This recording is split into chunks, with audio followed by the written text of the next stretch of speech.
The judge seen something in me and gave empathy and was like, this isn't you. I see your grades. I see what you're doing. I see that you were just hanging with the wrong crowd. And so I'm going to give you another shot. That was just my first introduction to it. Didn't know what it was called at that time, but that was empathy in action. Even though, at that time I actually didn't do whatever, from that point forward, I had to do some introspection and just see, like, what were my strengths? What did I have without money?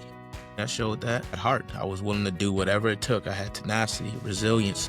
Most importantly, I had love. I was a very caring person back then, and as I am now. Welcome back to another episode of The Leader Within. Today, I'm excited to introduce Jevon Wooden, CEO and founder of BrightMind Consulting Group. As an Army veteran, certified coach, and business consultant with expertise in empathetic leadership, emotional intelligence, leadership effectiveness, and workplace culture, Jevon brings a unique blend of resilience, authenticity, and strategic thinking. Given his experience, I'm excited to have him share his insights with you. Welcome, Jevon. Can you share with us a story that has shaped the trajectory of your career or success? Well, thank you so much, first and foremost, for having me, Angela. I am excited for our conversation, excited to be here. So a story that has shaped my trajectory, I have many of them, but I will go back to the first one that really was my introduction to empathy. In any sense of the word. So when I was 17 years old, I faced 7 years in prison, and I was sitting in a jail cell for an assault and robbery charge.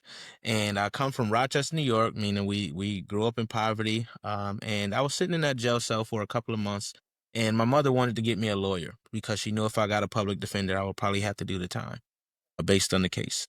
So she put up her house, which was our house. And in that home wasn't just myself and my mother, but it was also my siblings. So I have 3 sisters and 1 brother. So if anything went wrong, that meant they were all homeless. But what that showed to me, that point forward, was that my value wasn't tied to anything material, and that the love that we pour into others really does make a difference. That changed my whole life. Just having that opportunity. And then by the grace of God, when I got in front of that judge, the judge seen something in me and gave empathy and was like, this isn't you. I see your grades. I see what you're doing. I see that you were just hanging with the wrong crowd. And so I'm going to give you another shot. But if you come back in my courtroom, you're going to do that time and some. So that was just my first introduction to it. Didn't know what it was called at that time, but that was empathy in action. Thank you so much for your vulnerability and sharing that. And I'm curious, what within that situation sparked your decision to steer the ship around and go down a different road? One was seeing the pain that I caused, even though, at that time I actually didn't do whatever. It was more so just the cause of the pain that I showed on my mom and my sister's faces. I never wanted to see that again. I only wanted to make them proud and be able to support them. So from that point forward, I had to do some introspection and just see, like, what were my strengths? What did I have without money? And what I found was I had intelligence. I had teachers along the way that poured into me that showed that at heart. I was willing to do whatever it took. I had tenacity, resilience. Most importantly, I had love. I was a very caring person back then, and as I am now. So I had to lean into those. So really just seeing that was like the picture of the opposite of what I ever wanted in my life. So everything I do from now point on is to put a smile on my mom and my sister's face. I have so much respect for that. And what influenced you to move towards going to the military and serving in the Army? So what moved me towards the Army was, after high school, I got graduated. I tried college, couldn't afford that. And here I was. I came back home. I tried to go to Buff State. Couldn't afford it, couldn't swing it. So I was like, okay, what can I do? Got 2 full-time jobs, was working. I said, this cannot be life. I am literally working all day, every day for nothing. Just so happened that I was like, what other options can I have? And there was an angel on earth in the form of a recruiter from the Army who was moonlighting at one of my jobs. And he was like, hey, I don't know if you know this, but I'm actually an Army recruiter and you should come down to the office on Monday. That was a Saturday. Monday I was there, took the ASVAB or the aptitude test to see what jobs I qualified for. And they were like, you qualify for any job you want. And the only 2 that really stood out for me was military intelligence and IT. And I said, military intelligence sounds great, but what the heck can I do with that in the civilian side? So I chose IT. And that was another inflection point, as I like to call them, in my life, joining the military. Whenever I see people's like success story, there's a through line of it. It's either it's I think it's like someone was there to kind of open up a door, give you a chance, whatever it may be, or it's sometimes it's right timing, right place. Cause right, like other than that, like why are so many people hardworking but don't get like further compared to others? And something about that story that stands out to me as well is when you picked the IT side as well, you have a very, very strong emotional intelligence. So when you think of some folks that are more technical, you don't think of that emotional intelligence piece. So how did you Right. blend the both together and create success in that space? Yeah, I mean, really, the theme on both for me is curiosity. So, curiosity in the firm form of, from emotional standpoint, discovery and understanding, wanting to dive deeper into those feelings and what's going on. And same thing in the tech space. I was one of the ones I went to cybersecurity because I was like, yeah, this is cool how it works, but I want to know how to break it. So that's really what it was. I've just been curious from the human standpoint and the technical standpoint. Okay, and within the cybersecurity space, it is evolving rapidly. So, how did you get better at just making informed decisions quickly and under pressure, given how quickly everything is evolving in that space? Yeah, I think that I was blessed one to kind of slow everything down. No matter what's going on, cyberspace can be very reactive, as most people probably understand. So I was able to just pause and really look at the picture holistically and be willing to do research and drill down. I'd rather have taken that extra time, especially coming from what I had come from. I knew that one mistake could really cause a lot, but I also knew never to be afraid of making a mistake if you were doing it with the right intention. So that's really what helped me. And then I was always a very astute person. I wanted to study all the time, especially when it came to cyber, because like you said, there was something new. So it just kept me interested. And then along with that, you had people doing some cool stuff. So again, I would just go up to them like, "Hey, what you working on? What are you doing?" And I really feel like that allowed me to develop relationships, which to me has always been very important, not just from that technical standpoint, but I started asking them about themselves and how they got interested. And then I would be like, oh, okay, let me go check some of that stuff out that they were giving me. So it just gave me like ideas and insights on how I can continue to grow. Wow. Speaking of that pausing piece, especially when you're like, "Ugh, I have so much shit to get done. Everything is coming at me at a million miles an hour." How did you get really good at slowing things down around you instead of just kind of falling into the rhythm of, you know what, if I can crunch this out really quickly, like that's what I would rather do kind of thing. One, that it definitely comes from that. I've always been like a chill. I'm very energetic, but I'm very focused on how I use my energy. And so that's one that helps me. But as far as like the skill of slowing it down and really analyzing and solutioning versus being caught in the problem, I just really did a lot of practice. I had a lot of reps, lot of reps, Angela. So that's what I recommend to the listeners. Like find things that really challenge you and find ways on how you can break it out piece by piece. I like to do the reverse engineering model where I'll look at what is the outcome I'm looking to achieve. I know I may not get that said outcome because it's something new, but what am I looking to achieve? And then just reverse engineering, like, okay, if I want that, then I need to do this thing, or I need to learn this skill, or I need to read up on this. I mean, that's always been great for guiding me. And then I'm not afraid to ask questions either. I'm a very inquisitive person. I'm not afraid to go ask an expert or someone who may be able to help me. And because you love learning, do you ever get stuck in the trap of like, you know what, I feel like I need more and more and more, and you kind of get stuck in this trap of not actually doing anything with that learning?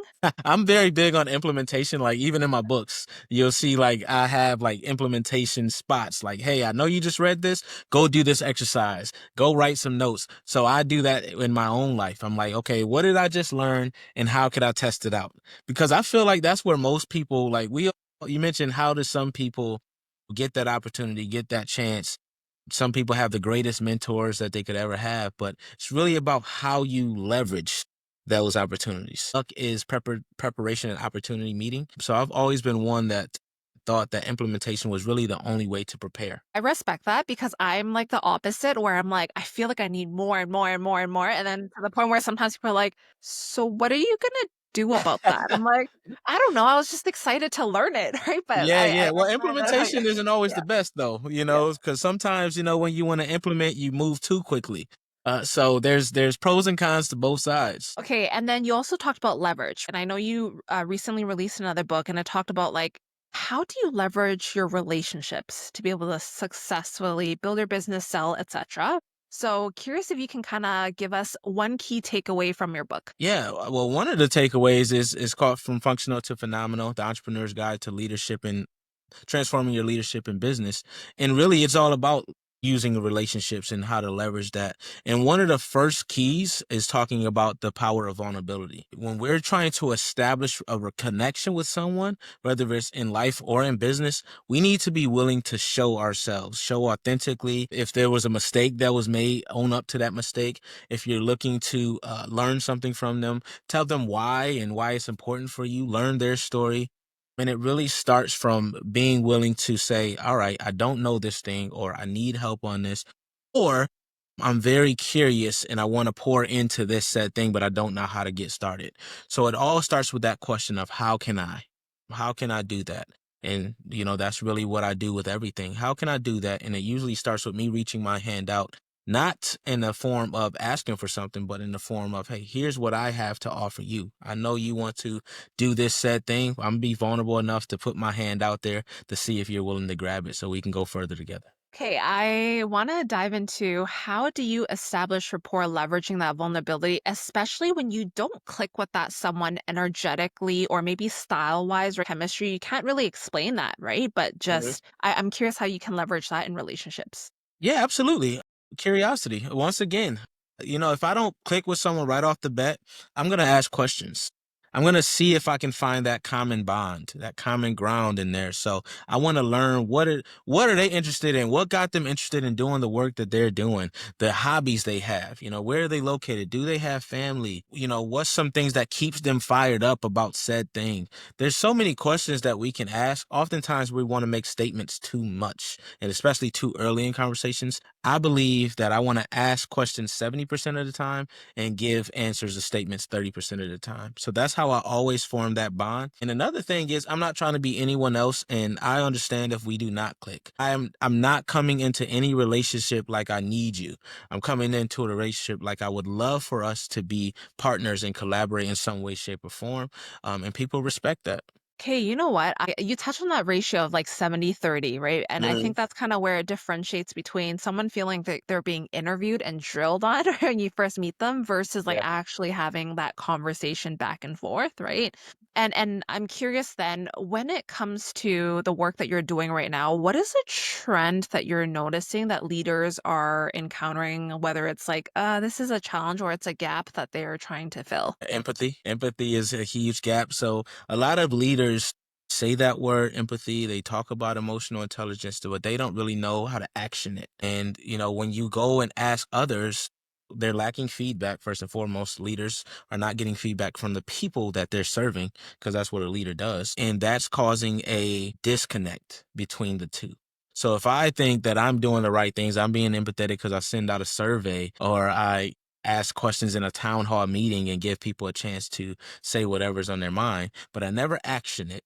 I never say, okay, we heard you. Here's how we're going to implement these ideas. Okay, I heard you. Hey, how can you help me just be a little bit better and provide the resources or support you better?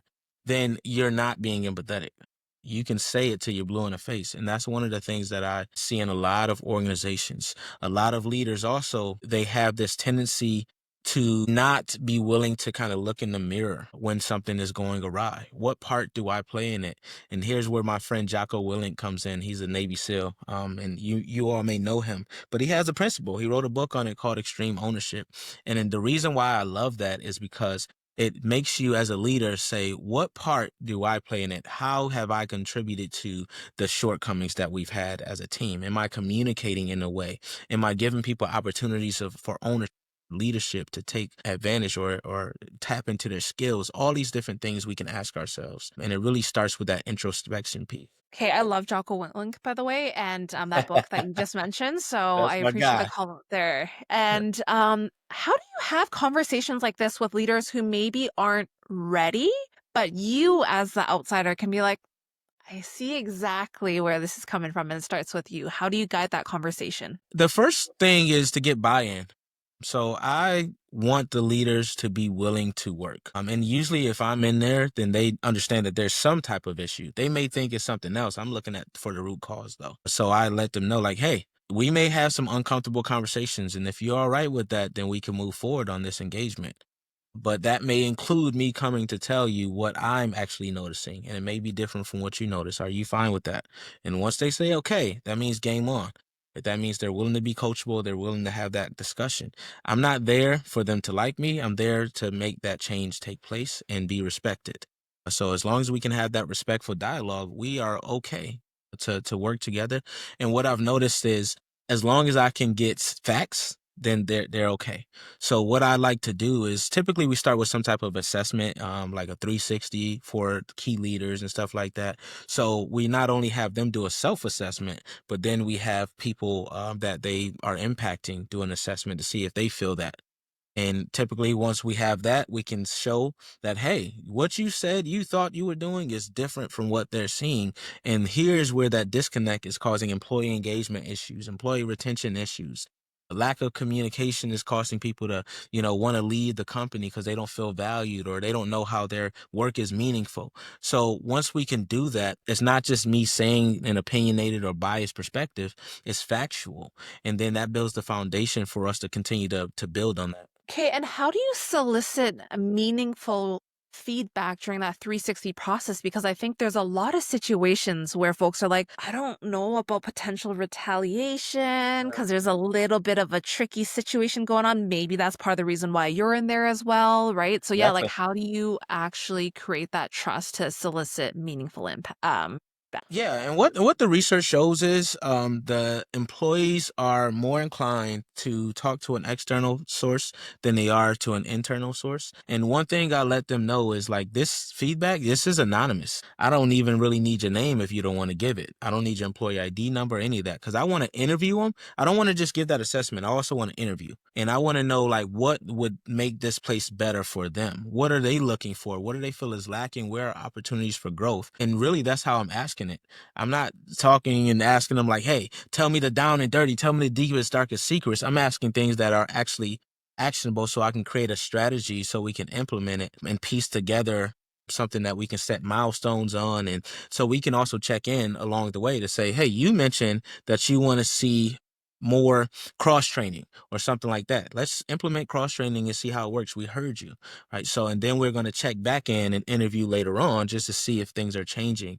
So that's how we typically find it to work a little better, where they see us as partners, not as adversaries, because of the way we communicate. And when you come in as an outsider too, like I don't know if you've experienced this, but sometimes like HR departments or certain like leaders are like, "Ooh, you're like encroaching on my territory," because it almost feels like you're exposing that I'm not doing something. When in all actuality, you're like, "I'm here to actually support you and help you achieve blank." So how have you kind of approached those situations? Yeah, those are always my favorite. The reason why is because when they say that, I always ask what's important for them.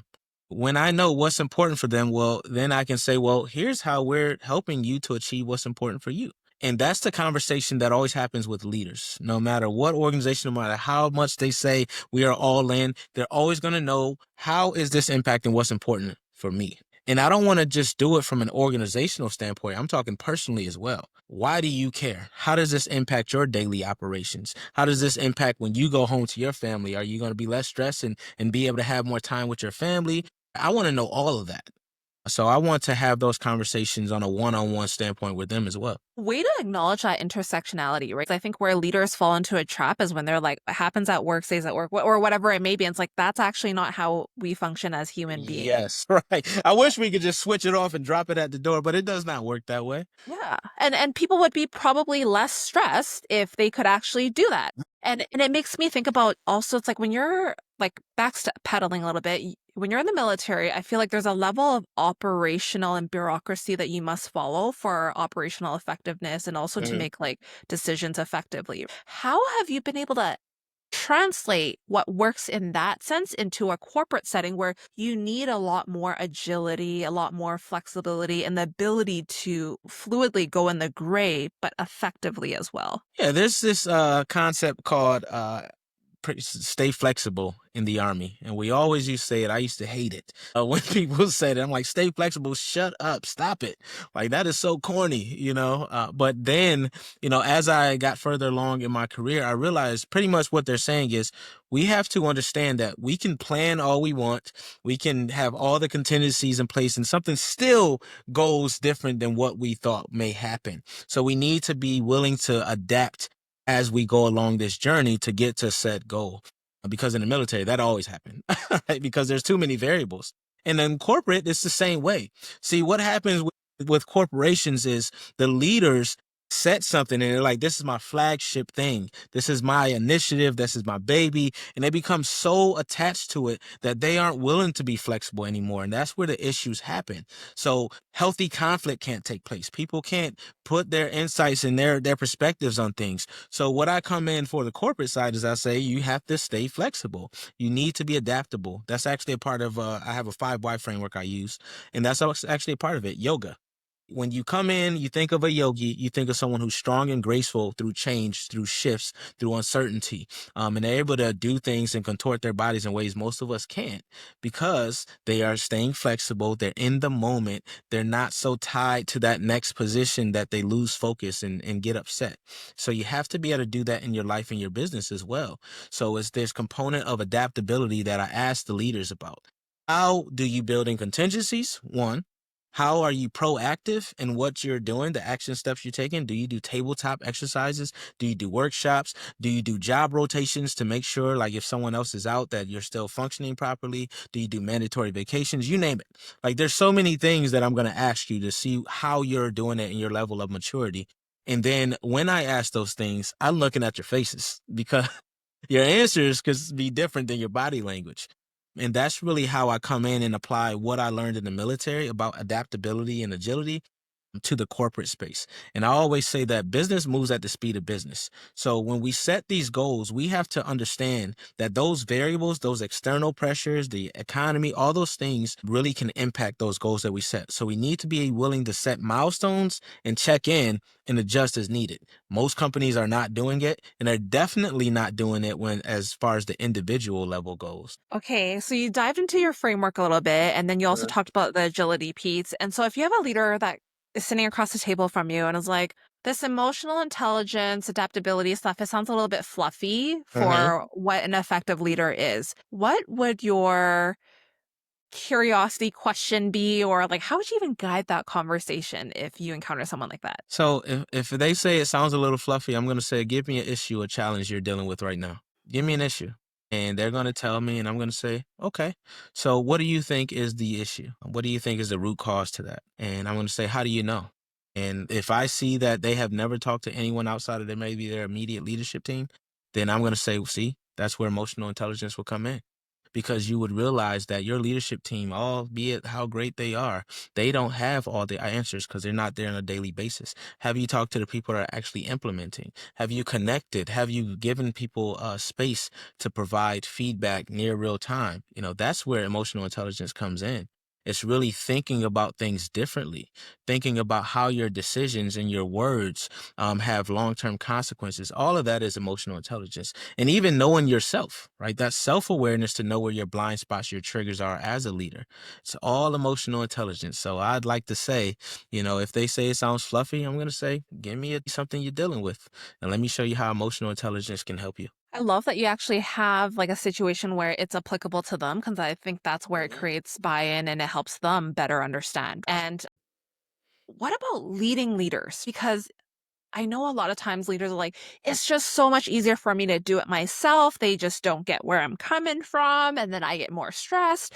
So then taking everything that you've learned, how would you set that leader up for success who, again, is the first time leading other leaders? First and foremost, when it comes to leading other leaders, again, it starts with you. So if you are leading other leaders, you have to check in to see, are there areas where you're kind of feeling insecure because there are other leaders? Are there spots where you feel like you need to know everything when you actually don't? Are there things that you need to learn about each member of that leadership team that you need to come up with some questions to ask them so you can figure out what their strengths are, what are their career aspirations? What about them makes them tick? So those are things where I would start. And then you also need to make sure you set the clear vision and purpose. So if I'm leading other leaders, I need to establish what we're looking to accomplish together. We need that mission statement. We need that vision statement. We need all of that. But we also need to tie it to the why of each person. Again, culture starts at the individual level. So if I can understand how what we do aligns with the values and vision of everyone else, then we're more inclined to move in a more cohesive way. And when conflict does take place or uncertainty does hit, we're more inclined to sit and collaborate versus become this divisive force. So that's what I want to do as a leader leading leaders. I understand that they all have expertise and experiences that they bring to the table. So I want to make space for that because as that leader, I'm not there to give all of the answers. I'm there to learn and I'm there to open up their possibility and give them a chance to shine. I love that. And sometimes leaders, you open up opportunities for folks to shine. And sometimes, like, there's that saying where it's like you can bring a horse to the water, but you can't force it to drink. Yep. So when you are leading a high performing team and you notice that an individual is starting to teeter and they're taking less accountability for their growth and everything, how do you kind of reset that and realign them so that you can ultimately achieve that mission that all of you are working towards? Absolutely. You want to catch it as soon as you see it. So I believe in providing immediate feedback. So if I notice it's been 2 weeks and someone has been falling off lately, I'm not going to come in an accusatory way. I'm going to use what I call the ACT framework. It's acknowledge, communicate, and then you're going to set a time. So you're going to acknowledge what you're saying. Hey, I noticed that your performance has been down a little bit. Is everything okay? And that's where you're going to have that dialogue. And then the C, communicate what you'd like to see. What I like to see is that in the future, if you have anything going on in your personal life, you need to take some time off or anything, please let me know so we can support you. Hey, we're a team here. And I want to make sure that you're at your best so you can do your best work. So there's the C. And then the T is the time bound. You know what? How about we check in, go ahead and do what you got to do. You know your tasks. Are you clear on those? Cool. So I'm going to check back in about a week. And then we could just have this conversation. I just want to make sure you're good. If anything happens until then, feel free to come back to me. All right. And that's how I would do it. Because if you don't nip it in the bud immediately, if you don't say something, then that feedback gets old and it gets stale. And if you come back later and mention it, they're gonna be like, "Why you ragging on me, man?" Here I am, I'm doing my thing, and that thing may have went away. But if you nip it in the bud, it brings awareness for them. And you also don't want to use you statements. You're slacking or you're falling off. What's up? You want to say, "Hey, I noticed," or "Hey, I just I'm curious. Is everything all right?" Things like that arms and keeps them from being defensive. And we have to make sure we're leveraging that nonviolent communication because we're not there to rag on that person. So we want to make sure that we're critiquing the idea or the behavior and not criticizing that person when we're doing it. And the difference is when you critique the idea, you're attacking the behavior or action, right? So you're challenging that. But if you criticize the person, you make it personal, and most people get defensive no matter how kind or generous they are. I love that approach because not only are you clearly highlighting what is happening and you're bringing out the facts of the situation, but you're also doing it in a very people centric way. Because, like you said, if you come in guns blazing or attacking that person, their Mhm. walls are going to go up and they're probably going to like not hear anything else you have to say except for like they're repeating that statement over and over again and they may Yeah. see red depending on the person. And as we slowly wrap up our conversation, you've provided us with so many great frameworks and tools already, but you've also written multiple books. So, if you could leave the audience with one tool or whatever it may be, or questions that they can kind of sit on it, what would that be? Especially thinking of the leader. Absolutely. For leaders, it's important that we continue to learn ourselves. So I would ask that each leader does some type of form of introspection throughout the day, just to ask, like, hey, how am I doing? How did that thing that I was working on doing, and what can I have done differently if I wanted it to go better? What are some lessons that I would like to learn today so I can apply to be a better leader tomorrow? Who are some of the people that I've noticed that I could provide more support to so that we can be a stronger team? Those types of questions will allow us to move forward and just be better, every 1% better each day. And that's all you can ask for from yourself as a leader. And then I'm going to give a bonus. Make sure you remain curious. Understand that you do not have to have all of the answers. The answer may be in a room, but it does not need to come from you. Mic drop moment right there, by the way. And the last question that comes to mind is, what do you think it takes to unleash the potential of individuals and organization? I think that one of the things that it takes is communication. When you think about unleashing potential, one, you have to know what potential looks like and who you're dealing with and how to best support them and drive and motivate them. And to do that, you have to know what drives them on a daily basis. You have to know where they're looking to go, like their aspirations. You have to know if there's any uncertainty on their part. Do they believe that they're capable? And then you can create an action plan along with them, co-create it so they can really tap in and become the best version of themselves. I appreciate that insight. And before I wrap it up, I just want to ask, like, is there anything top of mind for you so that if folks want to connect, they're like, okay, this is either something that Jevon is solving for, or just how do they bridge that gap? Yeah, so if they'd like to connect with me, they can go to jevonwooden.com. That's JEV as in Victor, ONWOODEN.com. My books are there. You can connect with me on LinkedIn and all other social platforms or contact me. Well, thank you so much for taking the time to share your story and your insights. I really appreciate it. And to everyone else that's tuned into another episode, thank you so much for your time and attention. It means more to me than you'll know. And I can't wait to stay in touch with you on my next episode. Till then, stay safe.